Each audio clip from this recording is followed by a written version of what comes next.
Hi guys, मेरा नाम है जतिन अग्रवाल। आप जुड़ चुके हैं the bull of the last street channel के साथ एंड आज हम बात करने वाले हैं एवलॉन टेक्नोलॉजीज की। एवलॉन टेक्नोलॉजीज एक ईएमएस कंपनी, एक इलेक्ट्रॉनिक मैन्युफैक्चरिंग सर्विसेज की कंपनी है एंड यहाँ पे हम कई सारी कंपनीज डिस्कस कर चुके हैं इसी सेक्टर से। इस सेक्टर का एक प्रॉपर एनालिसिस मैं करके आप लोगों को पहले ही बता चुका हूं कि उसमें क्या होता है, सेक्टर में क्या क्या चीजें आपको देखनी होती हैं। अगर वो सेक्टोरल एनालिसिस आपने नहीं देखा है तो पहले उसको जाके देख लो। वो बनाया ही सबसे पहले इसलिए था और फिर कंपनीज रिव्यू करनी शुरू करी थी ताकि आपको पता रहे कि बिजनेस एक्चुअली होता कैसे इन कंपनीज के अंदर। अब हम बात करने वाले हैं आज एवलॉन टेक्नोलॉजीज की। कंपनी मुझे बहुत इंटरेस्टिंग लगती है फॉर वन पर्टिकुलर रीजन, और रीजन हम जानेंगे वीडियो के अंदर। तो स्टार्ट करते हैं बिजनेस एनालिसिस वीडियो को।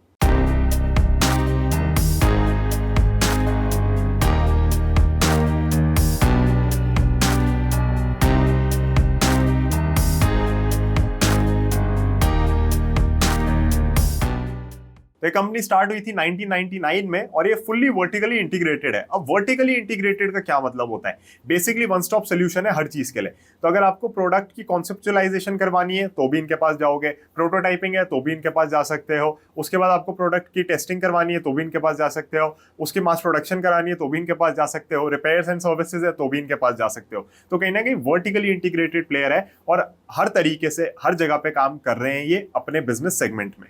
अब एवलॉन टेक्नोलॉजीज के तीन की वर्टिकल्स हो जाते हैं। पहला है प्रिंटेड सर्किट बोर्ड्स की design and assembly, PCB design and assembly. दूसरा है इनका बॉक्स बेल्ट्स का और तीसरा इनका सेगमेंट आ जाता है ओईएम का, ओरिजिनल इक्विपमेंट मैन्युफैक्चरर। अब हमने इस चैनल पे जब बाकी कंपनीज को भी एनालाइज किया था तो जाना था ओडीएम और ओईएम का फर्क। ओईएम के अंदर क्या होता है कि बेसिकली मान लो मैं इनका कस्टमर हूं, मैं इनका क्लाइंट हूं, मैं इनके पास जाऊंगा, कहूंगा कि देखो जी ये मेरा प्रोडक्ट है, इसको मास मैन्युफैक्चरिंग कर दो ताकि मैं इसको बेच सकूं। ये होता है ओईएम। अगर ओडीएम का काम होता है ज्यादा आपका तो फिर क्या होता है कि मैं इनके पास जाऊंगा, मैं कहूंगा देखो ये मेरी रिक्वायरमेंट्स है, इसका प्रोडक्ट आप डिजाइन करो फिर उसको मैन्युफैक्चर करो। तो इसके अंदर केस में होता है कि डिजाइन की जो आईपी है, डिजाइन के जो राइट्स है वो आ जाते हैं मैन्युफैक्चरर के पास, एवलॉन टेक्नोलॉजीज के पास आ जाएंगे वो सब। एंड अगर आपका ओडीएम का सेगमेंट बड़ा होता है किसी भी बिजनेस में तो आप देखेंगे वहां पे मार्जिन्स बेटर है। मार्जिन्स क्यों बेटर है? क्योंकि अगेन डिजाइन आप लोगों का खुद का हो जाता है यहाँ पे। तो इनका जो तीसरा बिजनेस वर्टिकल है that is of OEM. But मैं आप लोगों को ओडीएम ओईएम का डिफरेंस इसलिए बता रहा हूं क्योंकि हर वीडियो के अंदर हमने उस चीज की बात करी है एंड ये डिफरेंस आपको पता होना बहुत जरूरी हो जाता है। अब जो ये कंपनी है ना बहुत ही यूनिकली पोजिशन है। अब आप कहोगे यूनिकली पोजिशन कैसे है? ऐसे है कि 2 मैन्युफैक्चरिंग फैसिलिटीज तो इनकी हो जाती है यूएस में, 10 है इंडिया में। तो जो यूएस में मैन्युफैक्चरिंग फैसिलिटीज है ना वो कहीं ना कहीं ऑटोमेशन का काम बहुत ज्यादा करती है और ये चीज मुझे इनकी बहुत अच्छी लगती है because this is a very very different thing for them. This thing basically differentiates them from the competition as well, right? तो कहीं ना कहीं यहाँ पे हम देखते हैं जो लेबर इंटेंसिव टास्क है वो तो इंडिया में करा लो, जो ऑटोमेशन के टास्क है या जो आपको लगता है कि मशीन से हो सकते हैं ज्यादा वो आप यूएस में करा लो। तो कहीं ना कहीं हम ये देख रहे हैं इस कंपनी के केस में कि यूएस का बिजनेस भी बहुत ज्यादा कंट्रीब्यूट कर रहा है, वो सब है, यूएस के भी कस्टमर्स हैं, सब कुछ है। बट यूएस से जो इनको ऑटोमेशन मिलती है, जो वहां से क्वालिटी इनको मिल पाती है ना, तो कहीं ना कहीं उसका बेनिफिट इस कंपनी को हो जाता है। तो ये कंपनी एक तरीके से एक hybrid design and delivery model पे काम कर पाती है जिसके अंदर ऑटोमेशन कर दी इन्होंने यूएस में मेजरली और यहाँ पे कर दिया लेबर इंटेंसिव टास्क इंडिया के अंदर क्योंकि यहाँ पे लेबर सस्ती है।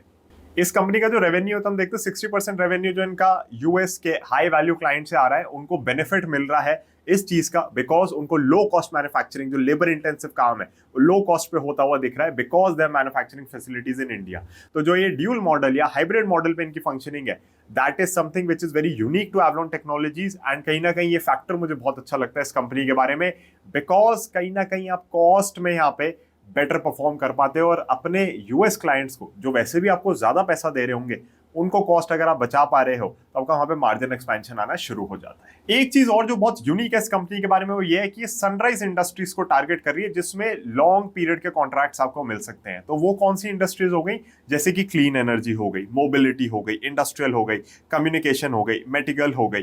तो कहीं ना कहीं हम देख रहे हैं कि जो ये इंडस्ट्रीज को टारगेट कर रहे हैं जैसे क्लीन एनर्जी ही हो गया तो उसके अंदर कॉन्ट्रैक्ट भी लंबे समय का मिलेगा, यानी कि बिजनेस आता रहेगा इनको काफी टाइम तक और ये इंडस्ट्री राइजिंग है। तो इनको है कि फ्यूचर में कहीं ना कहीं हम ऐसे पोजिशन होंगे कि जब वो इंडस्ट्री एक्चुअल में बहुत तेजी से ग्रोथ पकड़ेगी तो ये वहां पे एक डोमिनेंट प्लेयर होंगे पहले से। तो ये चीज भी मुझे एवलॉन टेक्नोलॉजीज की बहुत अच्छी लगती है कि वो सनराइज इंडस्ट्रीज को टारगेट कर रहे हैं।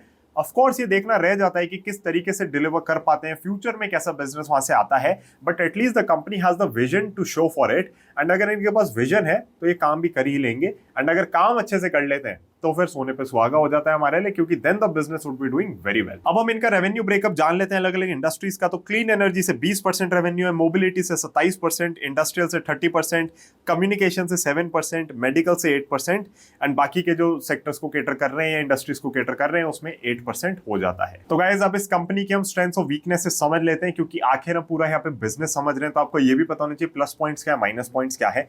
सबसे पहली स्ट्रेंथ इनकी यूएस मैन्युफैक्चरिंग है, जो कि इंटर्न लीड करती है एक hybrid design and delivery model पे। अब इससे होता क्या है कि कॉस्ट इफेक्टिवनेस कहीं ना कहीं आ जाती है, स्पेशली अगर आप यूएस में जहां पे केटर कर रहे हैं क्लाइंट्स को, वहां पे आपको है कि वहां से आपका रेवेन्यू अच्छा आ रहा है, अगर आप वहां पे मार्जिन एक्सपेंशन कर पाते हैं तो एक बहुत ही पॉजिटिव चीज आप लोगों के लिए हो जाती है वहां पे कहीं ना कहीं। ऑल्सो ऐसा नहीं है कि इंडिया में बिल्कुल ही काम नहीं है, तो क्योंकि लेबर इंटेंसिव काम यहाँ पे हो रहे हैं, तो अगेन कॉस्ट कटिंग यहाँ पे कहीं ना कहीं हो पाती है इनकी, यहाँ पे इनको हर चीज ऑटोमेट नहीं करनी पड़ती, और ये hybrid design and delivery model has been working very well for Avalon Technologies, and according to me जितनी ईएमएस कंपनीज मैंने पढ़ी है, ये काफी यूनिक चीज है जो इन्हीं के पास है। दूसरा एडवांटेज जो इनका हो जाता है, जो दूसरी स्ट्रेंथ है इनकी, वो क्या है कि सनराइज सेक्टर्स पे फोकस कर रहे हैं, and that in turn leads to long product life cycle. क्योंकि होता है कि आप लंबे समय के कॉन्ट्रैक्ट्स देख रहे हो, आप सनराइज सेक्टर्स पे फोकस कर रहे हो, तो कहीं ना कहीं वो भी इंटरकनेक्टेड हो जाता है।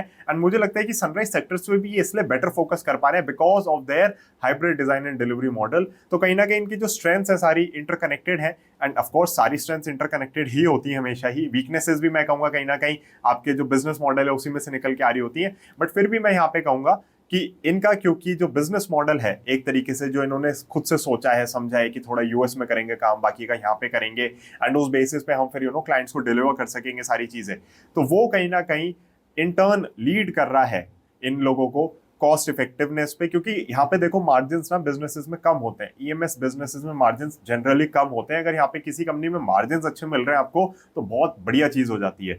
तो वो मार्जिन्स कम होते हैं, उसमें भी कुछ ना कुछ तो कमाना है ना आपको। ऐसा ना हो ना बिल्कुल 1 या 2% पे मार्जिन आके रह जाए, क्योंकि वो हो सकता है। तो कहीं ना कहीं यहाँ पे अगर आप कॉस्ट इफेक्टिवनेस पे जा पा रहे हो, आप सनराइज सेक्टर्स पे जा पा रहे हो, जहाँ पे आपकी थोड़ी प्राइसिंग बेटर आ पा रही है, वहां पे आप देख रहे हो कि हमें भैया लॉन्ग प्रोडक्ट लाइफ साइकिल मिल रही है, तो कॉन्ट्रैक्ट्स हमारे लंबे समय के लिए बढ़ रहे हैं, तो रेवेन्यू की विजिबिलिटी हमें दिख रही है, तो कहीं ना कहीं आप बेटर परफॉर्म कर सकते हो इंडस्ट्री के अंदर। अब गाइज इनकी जो एक मेजर वीकनेस है जो मुझे लगती है, वो इनके मार्जिन है। Again as I said, EMS companies में इन जनरल मार्जिन बहुत लो होते हैं, and Avalon technology suffers from the same fate. अब मैं आप लोगों को एक चीज कहना चाहूंगा कि देखो, जब इंडस्ट्री टेलविंड में होती है ना, तो मार्जिन इन चीजों पे किसी का ध्यान नहीं जाता। इसीलिए मैं हमेशा कहता हूं कि टेक्निकल पे, चार्ट्स पे आपको नजर रखनी चाहिए, बिकॉज जब ये टर्न अराउंड होंगी तो आपको पता नहीं चलेगा कि नीचे कब जाना शुरू हो गई है, वो आपको चार्ट पे ही पता चलेगा। अब ये चार्ट आपको कहां मिलेगा? ये मिलेगा फ्री टेलीग्राम चैनल पे, जिसका लिंक है डिस्क्रिप्शन में, उसको ज्वाइन करें। वहां पे चार्ट ही पोस्ट हो चुका है जब ये वीडियो आप लोग देख रहे हैं।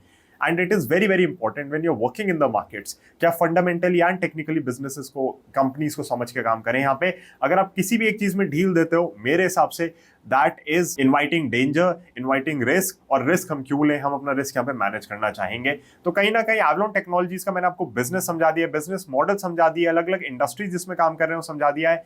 हमने ये भी जान लिया है कि सनराइज सेक्टर्स पे फोकस है, hybrid design and delivery model है। ये ऐसी चीजें जिन पे किसी का ध्यान नहीं जाता, तो अगर आप कंपनीज को वेल रिसर्च करोगे तो ही आपको पता चलता है कि अच्छा भैया ये चीज है इसका डिस्टिंक्शन। जैसे हमने केन्स टेक्नोलॉजी की बात करी थी, तो मैंने आपको बताया था कि इंटरनेट ऑफ थिंग्स पे जो उनका फोकस है, जो स्मार्ट बना देते हैं डिवाइस को, वो उनका डिस्टिंक्शन है, वो उनका अलग फैक्टर है। अब जैसे मैंने सिरमा की जब बात करी थी आप लोगों से, तो मैंने आपको बताया था कि कंपनी बहुत ज्यादा इनऑर्गेनिक ग्रोथ में बिलीव करती है, एंड वो हम देख भी रहे कि कैसे नए नए बिजनेसेस को एक्वायर कर रहे हैं, राइट। तो अगर आपको पता होगा कि कौन सा बिजनेस किस तरीके से फंक्शन कर रहा है, उनका क्या थॉट प्रोसेस है इंडस्ट्री को लेके, तो फिर आप बेटर जज कर पाओगे कि आपको कहां पे निवेश करना है, कहां पे नहीं करना। So it becomes very important that you understand these businesses as they are and then decide what you want to do. So that would be it for Avalon Technologies का एनालिसिस। मैं मिलूंगा आप लोगों से अगले हफ्ते एक और बिजनेस एनालिसिस वीडियो के साथ। बाकी आप लोगों के लिए चैनल पे शॉर्ट्स आई रही हैं, आपकी चार्ट ऑफ द वीक आती ही है हर सैटरडे, एंड संडे को चार्ट एनालिसिस भी पूरी आती है सिल्वर मेंबर्स के साथ। तो वो सब चलता रहेगा। टेलीग्राम चैनल फ्री है, उसे ज्वाइन करें ताकि आप इसका चार्ट स्ट्रक्चर समझ सके वहां पे, एंड फिर आगे अपने हिसाब से इसमें काम कर सके। So guys, that is it for this video. I will be seeing you in another one. Thank you so much for staying connected, it means a lot. Bye bye and जय हिंद।